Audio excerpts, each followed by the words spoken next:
नमस्कार मंडळी, hi hello सर्वांना नमस्कार.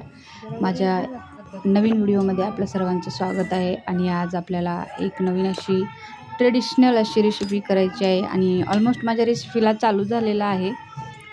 आणि आता बघा इथं मी पीठ घेतलेलं आहे, गव्हाचं पीठ 2 वाटी, 1 वाटी ज्वारीचं पीठ आणि 1 वाटी बेसनचं पीठ असं मिक्स करून पीठ घेतलेलं आहे. आणि त्याच्यामध्ये मी टाकलेला आपला ओवा आणि मीठ, हळद, अद्रक, लसूण, कोथिंबीरीचं पेस्ट आणि हा आपला ताजा हिरव्या मिरचीचा ठेचा आहे मित्रांनो. आणि या रेसिपीला मिरच्याच्या ठेच्याशिवाय ही चव लागत नाही. ठेचा म्हणजे सांगताच येत नाही याला. कशासोबतही आपल्याला खाता येतो, भाकरीसोबत, चपातीसोबत, भातासोबत, प्रत्येक याच्यासोबत ठेचा खाता येतो. आणि ठेच्याशिवाय तर आपलं जेवण पूर्ण होत नाही. आणि ही अशीच आज एक मस्त अशी रेसिपी आहे. आणि खूप दिवसापासून करावं म्हणत होते, पण जमतच नव्हतं, टाईम मिळत नव्हता, वेळ लागतो थोडा. आणि आज म्हटलं घ्यावं, करावं. आणि मला 2 मुली आहेत आणि 1 नंबरच्या मुलीला खूप आवडतं. आणि आता हे पीठ मी असंच मळून घेते. आणि पाहू शकता आपण माझं पीठ मळून झालेलं आहे. छान असं सैल, जास्ती हे नाही, सैल असं आपल्याला पीठ मळून घ्यायचं आहे. आणि आता आपण इथं गॅसवर एक पातेलं ठेवलेलं आहे. त्याच्यामध्ये तेल टाकून घेऊया 2 चमचे किंवा 2 पळी, जे आपल्या कॅटलीमध्ये असतात ना पळ्या, त्या पळीने. आम्ही कॅटलीमध्ये स्टीलची कॅटली असते आणि त्याच्यामध्ये असं छोटीशी पळी सोडलेली असते आणि आम्ही तिला पळीच म्हणतो. चला असो, तर मी आता याच्यामध्ये तेल टाकलेलं आहे 2 पळ्या. आणि आता आपल्याला याच्यामध्ये घालायचं आहे जिरे, मोहरी फोडणीसाठी. आणि जिरे मोहरी थोडीशी तडतडली छान मस्त असं की आपण लगेच याच्यामध्ये टाकूया हळद, कोथिंबीर आणि लसणाचं छान असं पेस्ट टाकून घेऊया. हे पाणी घेतलेलं आहे इथं. आता याच्यामध्ये पाणी घालायचं असतं. पाणी घातलेलं आहे, थोडंसं घेतलेलं आहे.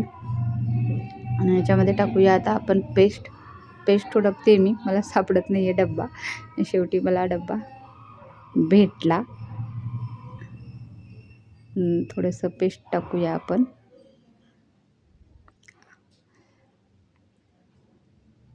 पेस्ट थोडंसं छान असं आपल्याला पेस्ट या तेलावर छान खरपूस असं तळून घ्यायचं आहे.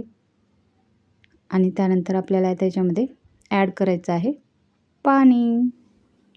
आणि आता आपल्याला जेवढे एक खोटबळे करायचे आहेत ना, सॉरी मी अगोदर सांगितले नाही की आपल्याला काय करायचं आहे. उकडीचे खोटबळे करायचे आहेत आपल्याला.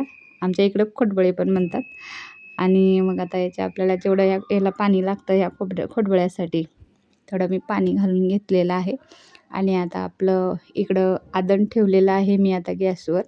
आणि त्या पाण्याला उकळी येईपर्यंत किंवा त्या पाण्याला आदण येईपर्यंत आपल्याला या पिठाचे छान असे खोटबळे करून घ्यायचे आहेत. आणि तुम्ही पाहू शकता मी करत आहे आता खोटबळे. अशा प्रकारे थोडंसं पीठ घ्यायचं आहे आणि हातावर असं बघा, आपण व्हिडिओमध्ये पाहिल्यासारखं असंच आपल्याला सर्व खोटबळे करून घ्यायचे आहेत. हे बघा असे. आणि आता या पिठाचे मी सर्व खोटबळे करून घेते. तोपर्यंत आपल्या आदण पण येईल, ठेवलेल्या पाण्याला उकळी येईल. आणि पाहू शकता माझे खोटबळे आता थोडे तयार झालेले आहेत, थोडेसेच झालेत.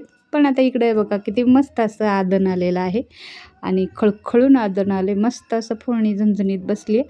आणि आता या आदनामध्ये आपल्याला हे खोटबळे एक एक सोडायचे आहेत छान. पण सावकाश, हातावर हे पाणी येऊ शकतं. हे आदनाचं पाणी खूप गरम असतं, हातावर येऊ शकतं, आपला हात भाजू शकतो. सावकाश आपल्याला हे एक याच्यामध्ये सोडायचं आहे. आणि आपली खोटबळे तयार आहेत मित्रांनो. पहा किती सुंदर झालेले आहेत. हे बघा शिजून रेडी झालेले आहेत. आणि आता आपण याला एका सुंदर अशा प्लेटमध्ये काढून घ्यायचं आहे आणि मस्त असं TV बघत मस्त असं खाऊन घ्यायचं आहे. चला तर मंडळी, कशी वाटली आपल्याला रेसिपी. आता मी जेवायला घेते आणि मला नक्कीच कळवा की ही रेसिपी कशी झालेली आहे. माझ्या मुलीला तर खूप आवडलं. आणि हे बघा फायनल लूक. आणि याच्यामध्ये फायनल लूक बघा माझ्या मुलीचा. आणि हा ठेचा हिरव्या मिरचीचा, मी अगोदर सांगितल्यासारखं ठेचा एक